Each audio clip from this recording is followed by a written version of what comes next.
શિયાળામાં મળતી સુરતી પાપડી વગર તો ઊંધિયું ના જ બને. ફૂલતા એકદમ કૂણી અને અંદરથી સોફ્ટ બીજવાળી આ સુરતી પાપડી અને મૂઠિયાનું શાક જો તમે હજી સુધી ના બનાવ્યું હોય ને તો એકદમ નવી રીતે મૂઠિયા તળવાની ઝંઝટ વગર છતાં પણ ઊંધિયાનો સ્વાદ ભૂલાવી દે ને તેવું એકદમ ટેસ્ટી પાપડી મૂઠિયાનું શાક બનાવીએ.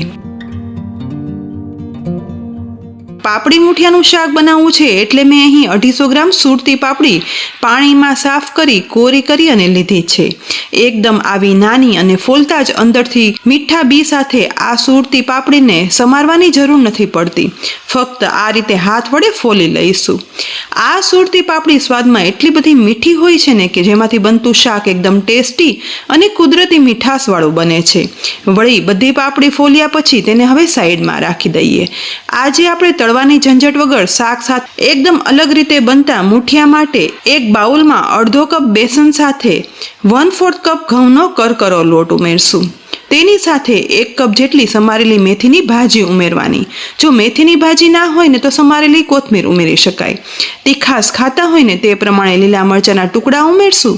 સાથે અડધી ટીસ્પૂન આદુની પેસ્ટ, અડધી ટીસ્પૂન લાલ મરચું પાવડર, 1/4 ટીસ્પૂન હળદર પાવડર, 1/4 ટીસ્પૂન હિંગ, 1/4 ટીસ્પૂન ગરમ મસાલા પાવડર, અડધી ટીસ્પૂન મીઠું, 1/8 ટીસ્પૂન બેકિંગ સોડા અને છેલ્લે 1 ટીસ્પૂન ખાંડ ઉમેરી અડધા લીંબુનો રસ નીચોવી દઈશું જેથી બેકિંગ સોડા છે ને તે એક્ટિવેટ થઈ જાય.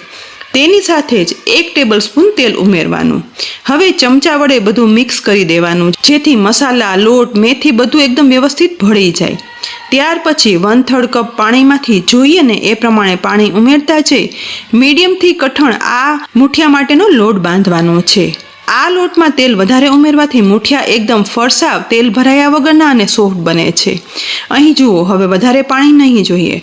બસ આ રીતે કડક મિશ્રણ તૈયાર થઈ જાય ને એટલે જુઓ, મેં 1/3 કપમાંથી થોડું એવું પાણી જ વધ્યું છે એટલું પાણી વાપર્યું. હવે થોડું એવું તેલ બંને હાથમાં લગાડી આ મૂઠિયાનો લોટ સહેજ મસળી આ રીતે થોડો હાથમાં લઈ નાની નાની સાઈઝના ગોળ લુવા જેવા મૂઠિયા 2 હાથ વડે વાળી લેવાના. અહીં મૂઠિયા પસંદગી પ્રમાણે સિલિન્ડર કે એકદમ ગોળ વાળવા હોય ને તો વાળી શકાય, પણ આ રીતે થોડા ચપટા મૂઠિયા વાળીએ ને તો ચડતા સમય ઓછો લાગે છે. અને સાઈઝમાં પણ જુઓ, થોડા નાના વાળ્યા છે જેથી ચડ્યા પછી થોડા એવા ફૂલશે અને એકદમ પરફેક્ટ સાઈઝ થઈ જશે. આ રીતે એક પછી એક વાળેલા મૂઠિયાને હવે ડીશમાં ગોઠવતા જઈએ. અહીં આટલા લોટમાંથી 15 થી 20 નાના મૂઠિયા વળાઈ અને તૈયાર થયા છે. હવે આ સમયે શાક વઘારવા માટે ગેસની લો ફ્લેમ પર કઢાઈ પણ ગરમ કરવા રાખી દીધી છે. તેમાં 4 ટેબલ સ્પૂન જેટલું તેલ ગરમ કરવા માટે ઉમેરશું. આ શાકમાં તેલનું પ્રમાણ વધારે હશે ને તો સ્વાદમાં એકદમ ટેસ્ટફુલ શાક થશે.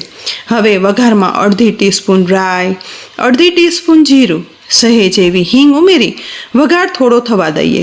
જો પાપડી અથવા વાલોરના શાકમાં અજમો ખાતા હો ને તો આ સમયે વઘારમાં ઉમેરી દેવાનો, પણ અમારા ઘરમાં અજમાનો સ્વાદ ઓછો ભાવે છે માટે હું નથી ઉમેરતી.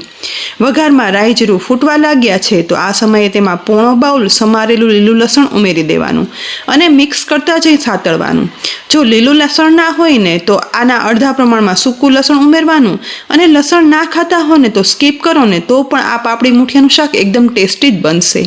માત્ર અડધી મિનિટ જ લીલું લસણ ગોલ્ડન બ્રાઉન સતરાય અને સુગંધ આવે ને એટલે તેમાં અડધી ટીસ્પૂન આદુની પેસ્ટ ઉમેરી સાથે 2 ટમેટાની પ્યુરી આ રીતે વઘારી દેવાની. તેને પણ વઘારમાં મિક્સ કરી દઈશું અને સાથે સાથે વઘારમાં મસાલામાં 1/4 ટીસ્પૂન હળદર પાવડર, 3/4 ટીસ્પૂન ધાણા જીરું પાવડર, 1 ટીસ્પૂન લાલ મરચું પાવડર, 3/4 ટીસ્પૂન મીઠું ઉમેરી વઘારમાં ચલાવતા જઈ અને મિક્સ કરવાનું. ઉકળતા વઘારને હવે ઢાંકણ ઢાંકી માત્ર 1 મિનિટ ચડવા દઈએ. ત્યાર પછી ફરી ઢાંકણ ખોલતા જુઓ, વઘારમાં ગ્રેવી થોડી થીક થઈ તેલ બધું ફૂટી અને ઉપર આવી ગયું છે. બસ આ સમયે તેમાં સ્વાદ પ્રમાણે અથવા તો 1 ચમચી જેટલો ગળાશ માટે ગોળ ઉમેરવાનો. ગોળ ના ઉમેરો તો ખાંડ પણ ઉમેરી શકાય. સહેજ એવું મિક્સ કર્યા પછી ફોલેલી સુરતી પાપડી છે ને તે આ વઘારમાં ઉમેરી દઈએ અને ચલાવતા જઈ મિક્સ કરવાની જેથી પાપડીમાં ટમેટાવાળો વઘાર, મસાલા બધું એકદમ સરસ ચડી જાય. અડધી મિનિટ મિક્સ કર્યા પછી પાપડીમાં મસાલા ભળી ગયા છે તો આ સમયે વઘારની એકદમ સરસ સુગંધ આવે ને એટલે અડધો કપ હુંફાળું ગરમ પાણી ઉમેરી દેવાનું. સહેજ એવું મિક્સ કરી ગેસની લો ફ્લેમ કરી દેવાની અને આ ચડતા શાક ઉપર કાણાવાળી ડીશ અથવા તો આ રીતની જાળી હોય ને તો તે ગોઠવી દેવાની. ત્યાર પછી તેની ઉપર વાળેલા મેથીના મૂઠિયા છે ને તે આ રીતે એક પછી એક ગોઠવી દેવાના. આ રીતે ગોઠવવાથી શું થશે કે મૂઠિયા છે ને તેને અલગ બાફવાની કે તળવાની ઝંઝટ નહીં રહે. નીચે શાક ચડશે અને ઉપર વરાળમાં મૂઠિયા સ્ટીમ થઈ જશે, જેથી એકદમ ઓછા તેલમાં બને. જાળીમાં સેટ થયેલા મૂઠિયા ઉપર હવે ઢાંકણ ઢાંકી દેવાનું અને ગેસની મીડિયમ ટુ લો ફ્લેમ પર લગભગ 5 થી 6 મિનિટ ચડવા દઈશું. ત્યાર પછી ઢાંકણ ખોલી લઈએ. અહીં જુઓ મૂઠિયા સાઈઝમાં ફૂલી અને મોટા થયા છે. એક સાઈડ ચડી પણ ગયા છે, તો તે ડીશ થોડીવાર માટે ઉઠાવી લઈએ અને નીચે તરફ ચડતી પાપડીને ચેક કરીએ. રસો તો ઘટ થઈ ગયો છે અને મસાલા પણ પાપડીમાં ચડી ગયા છે, પણ હજી પાપડી છે ને તે પૂરી ચડી નથી. ઉપરથી ફરીથી મૂઠિયાની ડીશ ઢાંકી દેવાની અને હવે એક પછી એક મૂઠિયાની સાઈડ ચેન્જ કરી લેવાની, જેથી બીજી સાઈડ પણ મૂઠિયા છે ને તે એકદમ સરસ સ્ટીમ થઈ જાય. ત્યાર પછી ફરી ઢાંકણ ઢાંકી વધારે 3 થી 4 મિનિટ આ શાકને ચડવા દેવાનું છે. 4 થી 5 મિનિટ પછી ઢાંકણ ખોલતા જુઓ બફાવાની અને પાપડી ચડવાની એકદમ સરસ સુગંધ સાથે ઢાંકણ ખોલતા જ મૂઠિયા બફાઈ અને ફૂલી સાઈઝમાં મોટા થઈ ગયા છે. તો મૂઠિયાની ડીશ કઢાઈ પરથી ઉઠાવી લઈએ. નીચે તરફ શાક પણ ચેક કરતા જુઓ પ્રેસ કરતા એકદમ સરસ સોફ્ટ પાપડી ચડી ગઈ છે. તો આ સમયે ચડતી પાપડીમાં બફાયેલા મૂઠિયા છે ને તે એક પછી એક ઉમેરી દેવાના છે. અહીં આજે તો મારે હજી આ પાપડીના શાકમાં રસો છે એટલે પાણી ઉમેરવાની જરૂર નથી, પણ જો રસો તમારે સાવ ઓછો થઈ ગયો હોય અને શોષાઈ ગયો હોય ને થોડું પાણી ઉમેરી ત્યાર પછી મૂઠિયા છે ને તે આ શાકમાં ઉમેરવાના, જેથી શાક ચડ્યા પછી કોરું ના થતાં થોડું એવું રસરસતું રહે. બસ બધા મૂઠિયા ઉમેરાઈ જાય ને એ પછી સહેજ એવું મિક્સ કરી વધારે 1.5 મિનિટ માટે ઢાંકણ ઢાંકી શાકને ચડવા દઈએ. ત્યાર પછી ફરી શાકનું ઢાંકણ ખોલતા જુઓ મૂઠિયા ઉમેરતા શાકનો રસો ઘાટો થઈ ગયો છે. ચડતી પાપડીમાં મૂઠિયા મિક્સ થઈ એકદમ સુગંધીદાર અને ટેસ્ટી રસરસતું લાલ ચટક પાપડી મૂઠિયાનું શાક બની તૈયાર થયું છે. તો ઉપરથી સમારેલી કોથમીર વડે આ શાકને ગાર્નિશ કરી દેવાનું.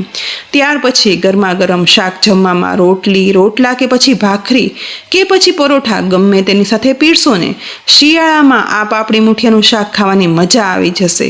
વળી તળિયા વગર ઓછા તેલમાં બનેલા મૂઠિયા પચવામાં પણ હળવા રહે છે. તો ફ્રેન્ડ્સ, આજે એકદમ નવું પાપડી મૂઠિયાના શાકની રેસીપી મેં તમને બતાવી. શિયાળામાં મળતી પાપડીનો ઉપયોગ કરી આ શાક જરૂરથી બનાવજો.